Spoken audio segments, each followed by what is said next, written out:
Hey everyone, seeing the hashtag value error in Excel and not sure what's causing it?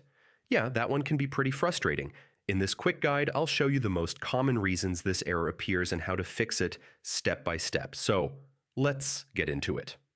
First, the hashtag value error often happens when Excel expects a number but finds text instead. Click the cell used in your formula and check if the number is actually stored as text. If it is, change the format to number or general, then re-enter the value. Next, look for extra spaces, especially in imported data.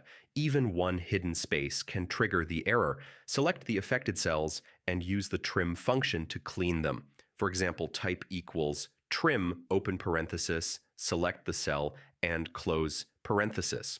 Another common cause is incorrect formula arguments. Make sure every part of your formula uses the right data type. For example, don't try to multiply text values or mix incompatible ranges. Carefully review the formula and fix any mismatched references.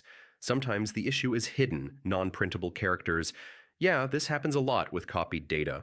You can clean these by using the clean function, type equals, clean, open parentheses, select the cell, and press enter.